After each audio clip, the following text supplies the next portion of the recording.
एक मुलाकात ऐसी शख्सियतों के साथ जिन्होंने दिया है अपने जीवन को एक नया मुकाम। रूबरू कराएंगे ऐसी कुछ हस्तियों के साथ एक खास शख्सियत के साथ मुलाकात जयदेव पटेल के साथ नंबर 1 इंडिया न्यूज पर। नमस्कार व्यूअर्स, मैं जयदेव पटेल और आप देख रहे हैं नंबर 1 इंडिया न्यूज। आपका एक बार फिर स्वागत है एक खास शख्सियत के साथ मुलाकात प्रोग्राम में।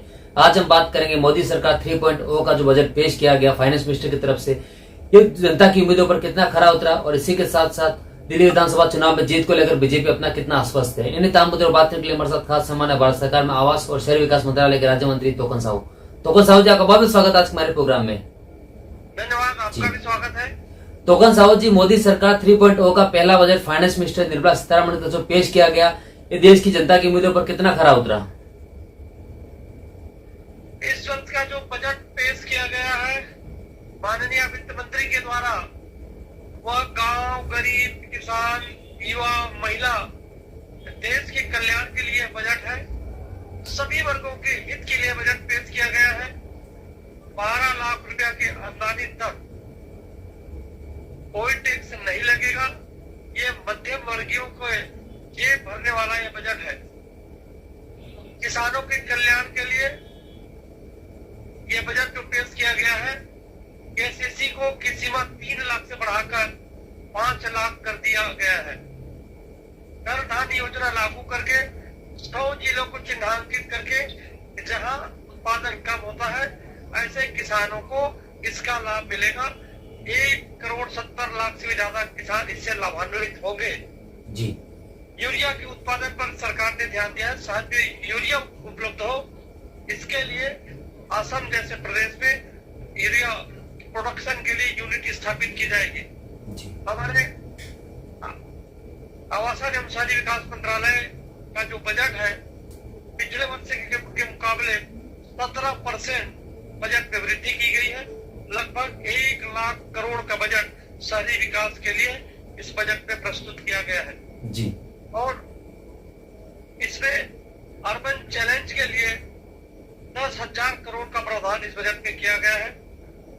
जो औद्योगिक श्रमिक है उनके लिए आवास बनाने के लिए 2500 करोड़ का प्रावधान इस बजट में किया गया है। सभी क्षेत्रों में, शिक्षा के क्षेत्र में, स्वास्थ्य के क्षेत्र में, कैंसर की दवाओं के लिए, अटल टिंकरिंग लैब के लिए, सबके लिए इस बजट में प्रावधान किया गया है।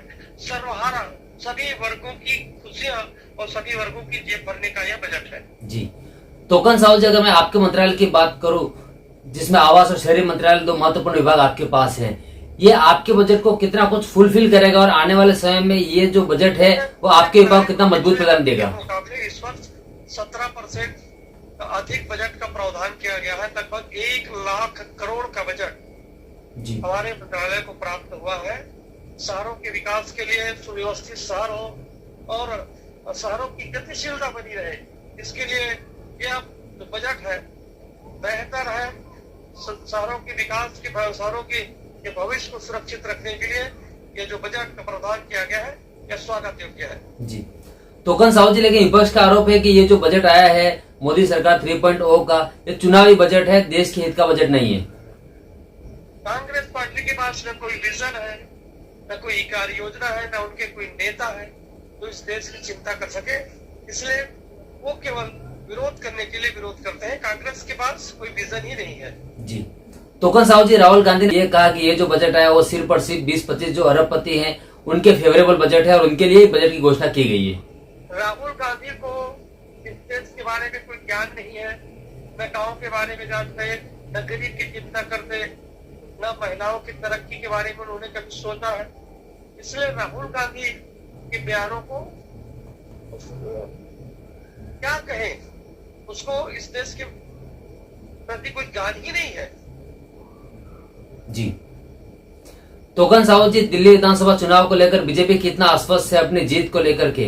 दिल्ली के चुनाव में Bharatiya Janata party clean sweep करने जा रही है। 2/3 बहुमत से हम लोग जीत करके आएंगे। भारतीय जनता पार्टी की सरकार बनेगी। जनता अपना मन बना चुकी है, कल मतदान होगा। और मैं दिल्ली की जनता से भी कहना चाहूंगा कि दिल्ली की जनता कल सब अपने अपने घरों से निकले।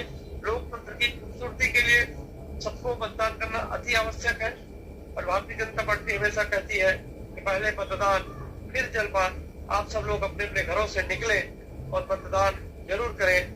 दिल्ली के विकास के लिए, दिल्ली की सुरक्षा के लिए, दिल्ली की माताओं बहनों बेटियों की रक्षा के लिए, दिल्ली की शिक्षा के लिए, दिल्ली की समस्याओं के समाधान के लिए आप अपने अपने घरों से निकलिए और आप सब लोग अपना मतदान अवश्य करें। जी, तो कौन साहब जी आपने हमारे लिए समय निकाला, उसके लिए आपको बहुत बहुत धन्यवाद।